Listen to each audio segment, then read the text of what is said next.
بسم اللہ الرحمن الرحیم۔ آج کی ہماری ویڈیو ہے ڈینیریس اور نکسن شاک سے متعلق۔ ہمارے بہت سے دوستوں نے یہ نام بھی نہیں سنے ہوں گے۔ یہ ہے کیا بلا اور اس کا پاکستان کی اکانومی پہ اثر کیا ہے؟ آپ کو حیرت ہوگی کہ اس وقت پاکستان کی کرنسی میں $1 285 روپے کا ہے، لیکن کیا آپ یقین کر سکتے ہیں کہ 88 سال پرانا $1 پاکستان کی کرنسی میں 5000 روپے مالیت کا حامل ہے؟ یہ کیسے ممکن ہے؟ سامعین کرام، 2000 سال پہلے رومن امپائر میں ایک کرنسی چلتی تھی جس کا نام تھا ڈینیریس۔ ڈینیریس میں سلور کانٹینٹ ہوتا تھا تقریباً 95 سے 98%۔ رومن امپائر جیسے جیسے اپنی ضروریات کے لیے ڈینیریس زیادہ سے زیادہ بناتی گئی، انہوں نے اس میں سلور کانٹینٹ یعنی چاندی کی مقدار کم کرتے گئے۔ چاندی کی مقدار کم کرتے کرتے اگلے 150 سال میں انہوں نے ڈینیریس میں چاندی کی مقدار 3 سے 5% تک لے آئے۔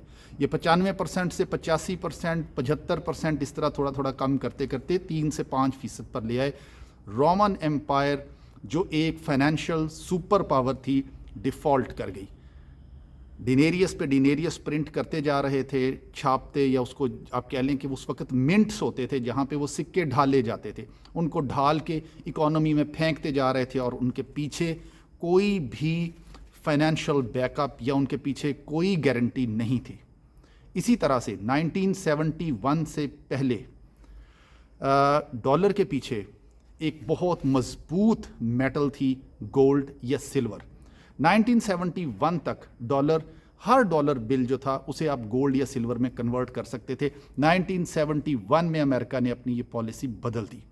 اس نے ڈالر کے پیچھے موجود میٹل کو ختم کر دیا، گولڈ یا سلور کا بیک اپ ختم کر دیا، اور اس چیز کو کہتے ہیں نکسن شاک۔ اس کے بعد ان کا جیسے دل کیا انہوں نے ڈالر بلز کو پرنٹ کیا اور مارکیٹ میں پھینک دیا۔ سپورٹ کیسے ملی؟ ڈالر تو ڈیفالٹ ہو جانا چاہیے تھا۔ 1973 میں انہوں نے سعودی عربیہ سے یہ بات منوانے میں کامیاب ہو گیا کہ آپ اپنا آئل ڈالر کے اگینسٹ بیچیں گے۔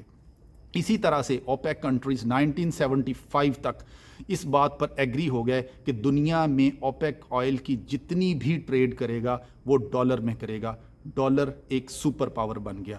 حقیقت میں کاغذ کی کرنسی کا یہ ایک ٹکڑا ایسا ہے جس کے پیچھے اس وقت کوئی میٹل، کوئی گارنٹی نہیں ہے۔ اسی طرح سے جیسے آج ہم اسٹیٹ بینک آف پاکستان میں پاکستانی کرنسی دھڑا دھڑ چھاپی جا رہے ہیں، اور ہمیں اس کے اگینسٹ جتنی ایک میٹل کی گارنٹی رکھنی چاہیے تھی، جتنا ایک ڈالر کی گارنٹی رکھنی چاہیے تھی، جتنا کسی چیز کی گارنٹی رکھنی چاہیے تھی، وہ ہے ہی نہیں۔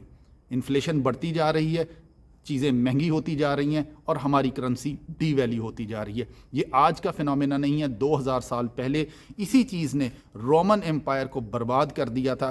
اسی انفلیشن، اسی کرنسی کی اوور پرنٹنگ نے، اسی طرح سے جیسے امریکہ اس وقت اندرونی قرضوں میں بری طرح سے دبا ہوا ہے، یقیناً دنیا کی سپر پاور ہے، لیکن اس وقت دنیا کا سب سے بڑا قرض دار ملک جس کے اوپر قرضوں کا سب سے زیادہ بوجھ ہے وہ یونائٹڈ اسٹیٹس آف امریکہ ہے، جس کے ڈالر کو آج ہم سپر کرنسی کے طور پہ لیتے ہیں، اور پوری دنیا میں ٹریڈ اسی ڈالر کے اگینسٹ ہو رہی ہے، اور پاکستان بھی اسی ڈالر کے پیچھے دیوانہ ہو رہا ہے۔ اللہ حافظ۔